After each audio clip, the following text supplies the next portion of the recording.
Welcome once again, guys, to a brand new installment of the Visual Vapor Reviews. And today is the Topic Tuesday. So welcome all. Today we're going to be talking about how vaping can help millions of smokers. And it's going to be a small article that's found on MistHub. We're going to be using my tablet, which is down here, to kind of take points from it, and all facts that I use will be sourced through MistHub. You can find the topic under on misthub.com, and it's under blogs, so you'll be able to find it right there. But any facts that I use will be sourced from the MistHub Topic Center, so be sure to check that out if you want to check my facts or whatnot. It'll be really simple and really easy to do, but I'm working on how I can make topics a little better and talk about them in my own way, as well as add some of my own views to them as well.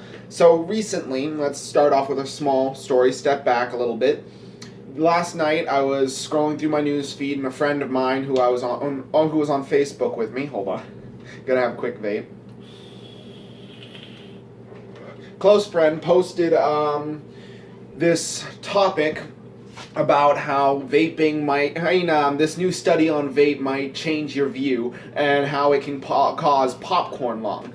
But what drove me nuts about this article was that it didn't give facts. It just said according to a study.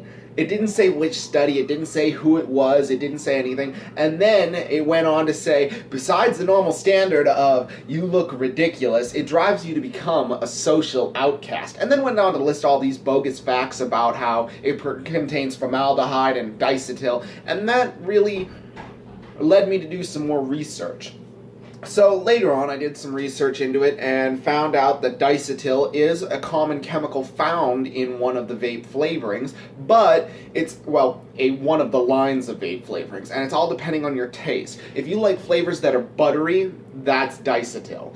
Diacetyl is found in dessert flavors like toffee and banana split and stuff like that. Me, I don't use it all that much. So what I noticed was diacetyl is an actual compound. It's an actual chemical. It's not bogus. It is found in dessert flavors, as I said before, and they have really just blown it out of proportion. So you got to kind of look a little deeper, because they're trying to shed the light on the evils of vaping, but in reality they couldn't be further from the truth. They're saying it's all bad because it's in one kind of flavoring. Not true. Alright, so now that that's all finished, I wrote a whole paragraph of why it's not all bad and stuff like that, but we're getting off topic. So, topic for the topic. Alright, so we're on MistHub. We've got it's written by MistHub itself, and how vaping can help millions of smokers. It was published on November 5th, 2017. So a recent census showed that many millions of people who smoke cigarettes could extend their lifespan significantly by vaping. It's considered and accepted as a replacement for tobacco in the next 10 years. Now, that means that it's a considerable and very healthy way of changing the way you get your nicotine, or you try and get yourself off nicotine. That means that it's really helpful, and it provides something that nothing else has before. Yes, you get the Nick fix with the lozenges and the gum and the patches, but you don't get that same satisfying cloud or feeling of the nicotine or the visual of the smoke, or in this case, vapor, like this.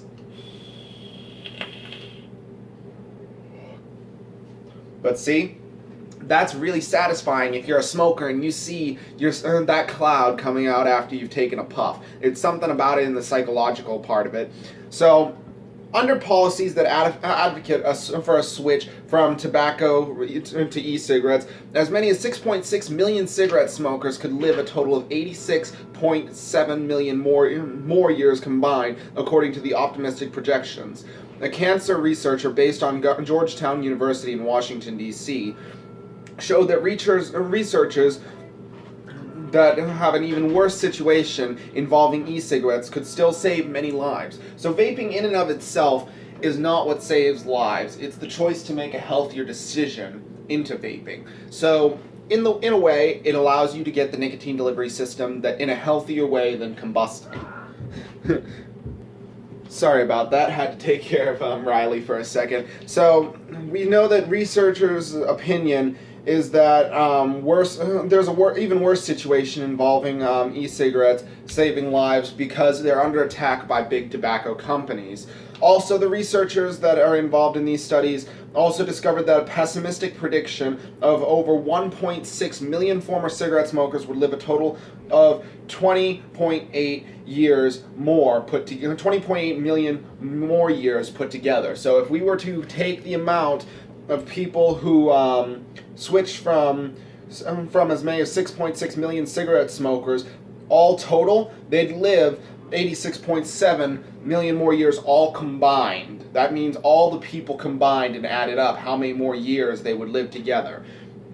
So that's just one part. Now, the professor of oncology at Georgetown's Lombardi Comprehensive Cancer Center and lead researcher David Levy reckons that these statistics prove that in the United States, switching to e-cigarettes, or in this case, vaping, is, I want to say, an alternative, or a smoking alternative. It could be the simplest way to reduce tobacco use. So using vaporizers, these don't have any waste product except the bottles, which are all biodegradable plastic. Really simple and easy. They're very recyclable, and the liquid never leaves anything behind. So you have one thing, and the amount that you get from smoking a pack of cigarettes is more than I could fit in my hand right here. That's the amount of waste left behind from a pack of cigarettes, and that's including the package itself. Hi, Chase. Hi, buddy. But if you take the amount of waste from a vaporizer, there's only really two things you could get out of the waste, and it barely fits in the palm of my hand. Well, if you're not counting the bottle. If you're counting the bottle, it would fit in the palm of your hand, obviously.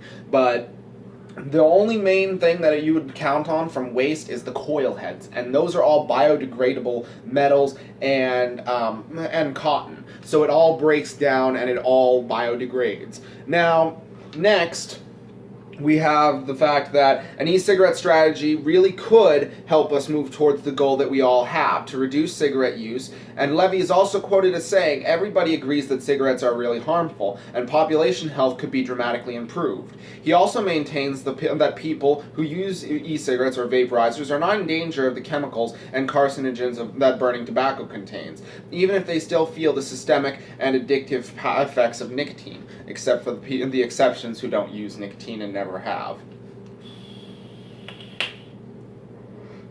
Hey, buddy. This is you've seen Chase. He's just walking around. Earlier he was patting down on me. There you go, buddy. Alright, so, next. So basically, in a full comprehensive study, it's more beneficial than deficit. In fact, believe it or not, vaporizing, or the vaporization process, the cloud that's produced, only differs by 0.02% from ambient air, or the oxygen we breathe on a daily basis. So a difference of 0.2% really doesn't make all that difference, and I have never, in the time that I've vaped for the past 2.5 years, I have not noticed a single health deficit in my time of vaping, meaning I have no reason to believe that it has any known health problems right now based on what I've studied and what I know. I've felt no difference in my ability to exercise or walk. I have no shortness of breath, and I've never ever gotten sick from this stuff. So, apart from the small cough that did happen a while ago, and that was because I took too much of the vapor into my mouth, and it just started me coughing, but I've never gotten sick off this stuff. So, another professor, he's the professor of pneumology at the Icahn School of Medicine, located at Mount Sinai in New York City. Dr. Louis DiPaolo says that it's unfortunate the U.S. Food and Drug Administration, or the FDA, is frustrating and attempts by advocates who are designing a pragmatic tobacco control solution based on these devices, as they insist on unregulating this vapor-emitting battery-powered devices. Delo also opinion that gum or patches or which other FDA-approved nicotine replacements are thought to be safe and adopted in combination with therapy and counseling to help people overcome their addiction. He also maintains that patches and gum do not offer as much pleasure as e-cigarettes do, and a lack of that pleasure may make it difficult for people to slowly quit with e-cigarettes. So using the traditional methods like patches, lozenges, and gum, they don't always work as well because you don't have the same pleasure behind taking that puff off of an e-cigarette or a vaporizer. Me, I get my own form of pleasure from just doing the tricks in these kinds of videos. Like, for example, I really enjoy myself, and there's a true feeling of enjoyment when I take that first puff in my video, or the first puff of the day, and I just blow those silky rings or that big cloud, and it's a level of pleasure for me. Like, for example, you'll never see me go, this is horrible. Never gonna happen. Me, it's always been loving that flavor. I never ever feel disappointed by what I vape because I have the control and the power to choose what I want. I have two different devices, my Squonk box for on the go and my everyday vape as the iJoy Avenger. Quick, simple, and compact, and really tasty. This one, everyday basics, really fun, really easy to use. So next on to the next part of the topic. DiPaolo also opinioned that it was unaffiliated with the study that also maintains that e-cigarettes are an unregulated environment that just don't offer you the exit strategy of being part of a comprehensive smoking cessation strategy. Levy and his team of researchers made up both pessimistic and optimistic scenarios for the study, under which smokers actually took using e-cigarettes and then made a forecast of how many lives would indeed be saved under both conditions. So the first under it would be the optimistic scenario, which they assumed that cigarette smoking would record a 5% decline and from 16% as a majority of the U.S. population embraces vaporizers. New smokers would favor e-cigarettes or vaporizers over tobacco. People would give up e-cigarettes and tobacco around the same period. E-cigarettes carries only about 5% of the normal health risk associated with tobacco. And in that case, because they only carry 0.5% of the normal health risk associated with tobacco, that's out of 100. So if you put tobacco way up here as 100%, down here, out of view of the camera, that's e-cigs right there. That's vaporizers right there. 0.5%. That means that if cigarettes are as high as the roof for being the worst thing you can possibly do to yourself, vaporizing's way down here with breathing normal oxygen. Gee, I wonder why. Because it's not using combustible materials creating carcinogens and dangerous chemicals that go into your body. These, you know exactly what you're getting when you're vaping. You get propylene glycol, you get vegetable glycerin, both USP grade, by the way. You get the flavoring of any kind you want, and optional nicotine. So there you go. You have the full disclosure right there. Everything out on the table. Cigarettes? Guess what? Tiny little package, big consequences. You have no idea what you're getting. Because guess what? There are thousands of chemicals in cigarettes, and you probably can't even name half of them. I guarantee it. You probably would not be able to name half of them. Maybe you could name 3 or 4 right off the bat, but the biggest one in your mind right then and there is nicotine. Biggest one. But out of them all, when you think cigarettes are bad, what's the first thing that comes to mind? Nicotine. But there are so many other chemicals that you probably couldn't even pronounce, let alone name. And if you saw them, the list would be from the floor to the ceiling, back and forth. Oh, strike that, reverse it. Floor to ceiling. You would not be able to name them all. And they would have to be in tiny little print, too. So the pessimistic scenario is a sharp contrast from the optimistic scenario, which is not surprising, but it does assume that around 10% of Americans would still settle for tobacco, the usage of e-cigarettes would increase among never smokers, vapors would give up smoking at a half the rate of the smokers, and e-cigarettes carry about 40% of the risks associated with smoking. So that's what the pessimistic people are saying. The optimistic people are showing that it carries about 0.5% of the risks associated with health risks associated with tobacco. So it depends on what you're using. So it's all about how you think and how you associate with every problem that's pointed to you. So it's a somewhat horrific perspective that depicts some of the recent science attributed to e-cigarettes. For instance, a September study in the Journal of American Heart Association connected with adrenaline spikes that could increase the likelihood of heart attacks due to nicotine present in the e-cigarettes. Again, a study in the JAMA Pediatrics estimates that young people and teens who use e-cigarettes are more susceptible to be a full-time tobacco users in the future. Now, that's not exactly 100% true. They are not, how can I say this delicately, holding on to it tight enough. They're not cracking down on the underagers as much as they should be, and instead they're making the of-age people pay for it, which isn't really fair in my opinion. But of course that's also subjective. Let's see, what else do we got? Regardless, both situations estimate that millions of smokers would live longer because of e-cigarettes or vaporizers if you're already a tobacco user. So, no matter what it says, in the end, it's both of them, both simulations and situations estimate that millions of smokers would live longer because of the e-cigarette usage. Alright guys, sorry for the small interruption, had to do some stuff real quick. So, basically, both situations estimate that millions of smokers would live longer because of e-cigarettes. What the scientists have discovered is that it's not the nicotine that causes nearly all the deaths. Levy reiterates, it's all the other stuff in cigarettes that people inhale based on the combustion. Let's see.